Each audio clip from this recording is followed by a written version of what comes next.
现代台语版圣经利未记第20章死刑的条例。上主阁命令摩西，着对以色列人宣布，无论是以色列人，也是寄居伫恁中间的外族人，若有人将家己的囝、查某囝献予摩洛，一定着甲伊处死。迄所在的人着用石头甲伊钉死。我嘛要对迄个人变面，甲伊对人民的中间激出，因为伊将囝、查某囝献予摩洛，拍拉闪我的圣所，亵渎我的圣名。迄所在的人若看到迄个人献囝、查某囝予摩洛，毋过天毋知，无甲伊处死，我要对迄个人甲伊的家族变面，将伊甲缀伊去拜摩洛行邪淫的人，拢对人民的中间激出。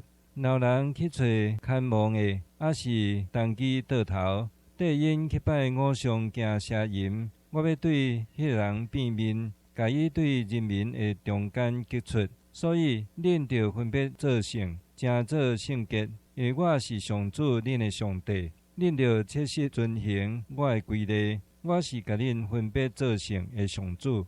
若人咒诅父母，一定着甲伊处死，伊着对家己的罪负责任。若人甲别人的某私通，一定着甲迄两个人处死。甲老爸的某私通，就是侮辱家己的老爸，一定着甲迄两个人处死，因着对家己的罪负责任。若人甲新妇私通，一定着甲因处死，因做乱伦的代志，着对家己的罪负责任。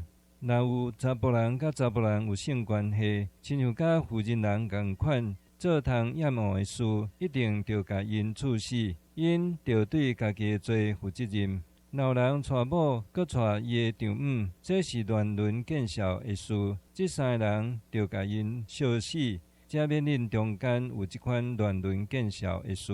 若有人甲精生交合，一定着甲伊处死，嘛着甲迄只精生杀死。若有妇人人甲精生交合，一定着甲伊甲迄只精生处死，因着对家己的罪负责任。人若娶家己的姊妹，无论公爸也是公母的，这是见效的代志，着将因对人民的中间激出。伊甲家己的姊妹有乱伦的关系，着对家己的罪负责任。若有人甲经期中的妇人人有性关系，着将因对人民的中间激出，因为因违反洁净的条例。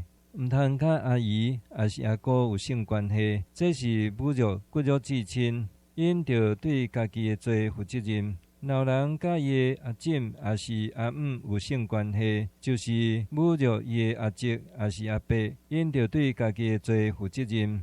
一世人无好事。若有人娶家己兄弟的某，这是侮辱伊的兄弟，是通见效的事，因一定无好事。恁着切实遵行我所有的规例甲命令，才免我带恁入去徛起的地，甲恁吐出来。我伫恁的面前赶出去的人民，恁毋通学因的风俗，因为因有做这的事，所以我厌恶因。我捌甲恁讲，我要将即块流年甲蜜的地赐予恁，互恁承接做产业。我是上主恁的上帝。对万族的中间，甲恁分别出来，所以恁着分别清气甲无清气的走兽甲鸟类。我定做无清气的，无论是走兽、鸟类，也是伫土骹咧爬的动物，恁毋通因为因互家己诚做通厌恶的。恁着归属我，诚做圣，因为我上主是圣，有将恁对万族的中间分别出来，做我的子民。看望的也是当机倒头，无论是男是女，一定着甲因处死，用石头甲因钉死，因着对家己的罪负责任。